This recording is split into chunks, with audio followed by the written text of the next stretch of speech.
Hello, I'm Jimmy from the Pumpkins, and we're in the hang, so come in and hang.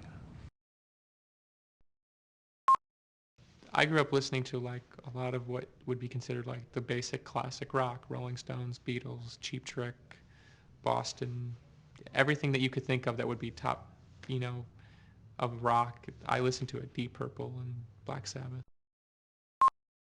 I think James's style on acoustic guitar is much more defined than his style on electric guitar, because I think I have a lot to do with the way he plays electric guitar, because oftentimes he's playing off of what I'm writing. And because I write so specifically on electric guitar, there's not a lot of room. So it's hard to explain his acoustic style. Well, finishing this record was a good thing. It's a pivotal point for the band because, um, we wanted to do this record as a band. We had a lot of problems on the second record, so making this record was paramount. So, I don't know, like a month and a half ago, 2 months ago, I walked out of the studio in LA. I said goodbye to Flood and Nail, and I was like, okay, I'll see you guys later. Walked out, came back in the room, I go, I can't believe it's over! I can't believe it! One, we were never really part of any hip scene, we weren't very punk rock, and Steve Albini didn't like us, blah, blah, blah. I don't know, it doesn't really matter, because I don't hang out in Guyville too much, Guyville being Wicker Park, the hip part of town. Usually the band, it happens two ways. There'll be stuff that I spontaneously come up with at practice, and then we'll immediately kind of go in and start working on it. And there's other instances where I'll bring in a demo, usually just music, and then I'll just kind of start arranging it with the band. I'll play the demo and say, okay, I kind of want to do this, but I'd like you to do this. And so that's usually how it works with the band. There's other songs that I write completely on my own, and the band never is really even involved at all in the process. It just gets to wait till we get to the album. I think what we had in the early 90s was a movement to solidify the best of what had come before. The grunge bands and the Seattle bands, whatever, kind of epitomized everything that was great about rock music without all the dumb things about dwarves and elves and stuff, right? It was more reality, but it had the heaviness. What's unfortunate about that is now that that's become popular, what was assimilated is now being repeated, so you're having a repetition of the assimilation. It's like the concept of simulcura. You're imitating something, you're imitating the imitation. I've got a Mac 8180 that I've had souped up with a lot of extra memory. It's got 4 gigs of memory and 32 megs of RAM. I've got a 28.8 Superfax modem. I mean, the computer's a great thing. It's, a lot of people say, oh, the computer, but it's 95. I mean, it's a necessary part of life for me right now. I couldn't live without it. I would have to say that all roads lead back to the Beatles.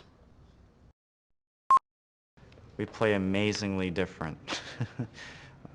He has his own style, I have mine, but I guess like concerning like leads or little solos or little drop-in bits that we always do throughout the songs, he tends to play a lot faster.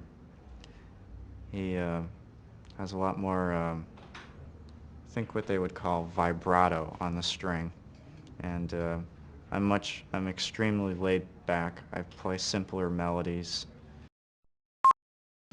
Just in our everyday rehearsals, we encompass such a wide variety of music that in order to get it all on a CD, it was going to have to be a double record, because when you're the Smashing Pumpkins and you put out a single record, there are certain expectations that we put on ourselves and our fans put on us to deliver like the best rock, the best slow songs, the best stringy songs. And with the double CD, it gave us the opportunity to spread it out a little bit more. Kind of got dumped in Chicago with no place to go in 1989 with no money, and my parents on vacation with no forwarding address. So I met Billy and James really quickly, though. Um, Spent several years doing various odd jobs, waitressing. I worked in a motorcycle store. Uh, those were the good old days, right? If you look at somebody's life over a 7-year period, it's not going to be pretty. It's going to be life. I mean, things happen, people change, people grow up. And the one thing they've really overlooked is that here it is 7 years later, and we just made a double record. We just stuck ourselves in the studio for 6 months, and here we are. The music is still doing the talking. It's kind of like, you have your Pearl Jams, your Nirvanas, then you have Stone Temple Pilots come out, and then everyone says they're a rip-off of that. And then you have, like, rip-offs of Stone Temple Pilots, like, I don't know, like, what's that band, Silverchair, and then, you have underground bands like Pavement, and then you get bands like Weezer, which are like the son of commercial Pavement, and then you get bands that are like, even like a thing off of Weezer, like Presidents of the United States of America. It's like, where does it stop? I think the internet, there are some really good things on it, but I also see a lot of people like completely wasting their time.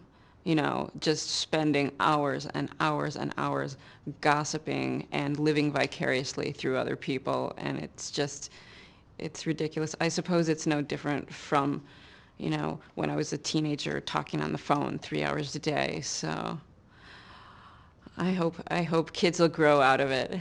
I hope it's only kids.